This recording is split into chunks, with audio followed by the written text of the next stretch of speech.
We now start this half hour with our exclusive with Prince Michael Jackson. It has been nearly 8 years since he and his siblings lost their father and the world lost the king of pop. We are looking forward to talking to Prince Michael in just a moment, but first, here's a look back. He is by birthright one of the most famous children in the world, calling the king of pop Dad. Prince Michael and his younger siblings, Paris and Blanket, growing up under the protective eye of their father. Keep him from crying, you have to do one thing. What?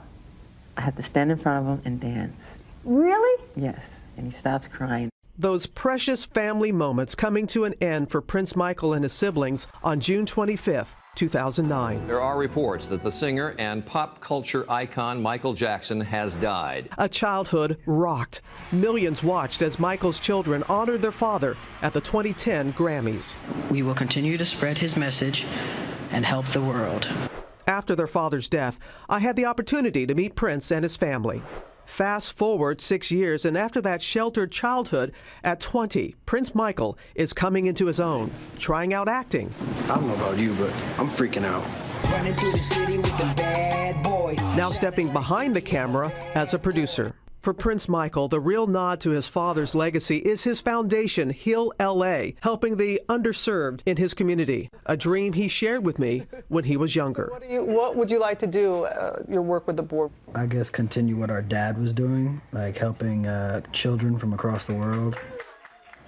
And he is doing just that. Great to have Prince Michael Jackson back with us. Boy, when I saw you this morning, I was like, what, is that you? It's been a while. It has been. You're doing well. I know you prefer not to be in the spotlight, but you do it so you can shine a light on those causes that mean so much to you? Yes, exactly. I'm not a fan of having my private or personal life out there, but I understand the importance of showing what I do and hopefully trying to inspire others to kind of continue spreading the good and helping the community. And that's how you're following in your father's footsteps and carrying on his legacy, because that was very important to him. And talk about Heal LA. How did that come about? Well, Heal LA is a student organization that John Muto and I had started earlier in my freshman year.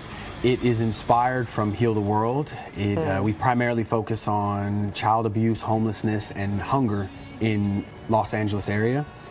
Recently, we have partnered with a charity called A Sense of Home, which supports foster kids who have aged out of the system in a sort of preempt against homelessness, because it's very hard to get on your feet once you've gotten out of the system. And I'm glad you're doing that, because people forget about when they age out, and it doesn't take that much to make sure that they're cared for once that time is up.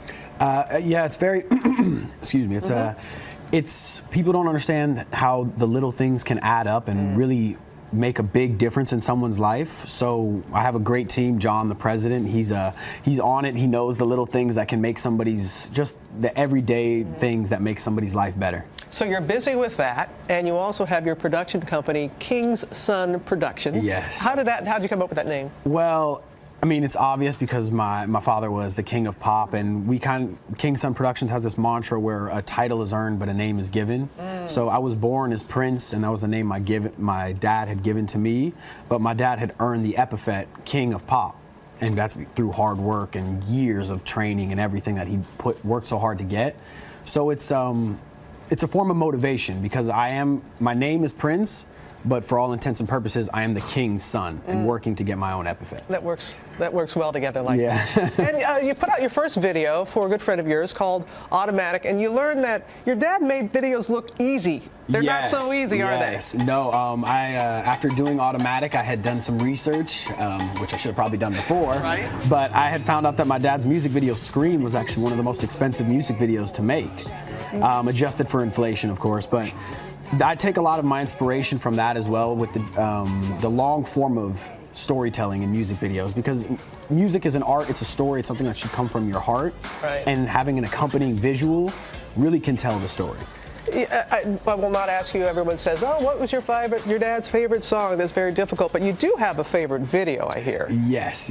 I personally love Moonwalker, because I know it's kind of an easy way out because it's so many different videos into one. But if I had to pick one specific, I would choose Smooth Criminal. I like Man in the Mirror. Very good. That was. I mean, they're all good. When did you first realize that your father was the king of pop? It did take us Because he was his dad to you. a while, yes. And even after we realized he was king of pop, again, even to this day, I don't think it holds the same weight to us that it does to other people, because he was our father, our dad, our daddy, whatever you want to call him. But I guess when we kind of realized it was when we saw videos of him performing. We were out of the country at the time. We were watching some videos of his performances. And I've been used to seeing most females pass out when they see their artists, and they get, they get very emotional. But what blew my mind was when I saw these big muscle-bound dudes fainting and having to be dragged out. That's when you knew. So I was like, okay, there's something else going on here, Exactly. What would your father, I mean, you have your sister who's got her modeling career off and running. How would he help you? What would he say about your endeavors, his children's endeavors right now? I mean, as we were growing up, my dad always said, I really don't care what you do in life as long as you're happy doing it and you're the best at what you do. If you want to be a janitor at a high school, you should be the best janitor that you can be. So I think that he would always be the supporting figure to me and my siblings and support us in all the endeavors that we try. Would he support that beard? I don't know. I mean, hopefully, it just kind of grew out and we'll see what happens. Well, it's wonderful. I know that a lot came your way in a short amount of time, and the way that you handled it, you and your siblings, it's quite admirable, and we're just keeping an eye on you, and thank you for checking in and letting us know. Thank you for having me out here. It's the been work fun. that you're doing. Love to you and your family, please. Thank you. All right.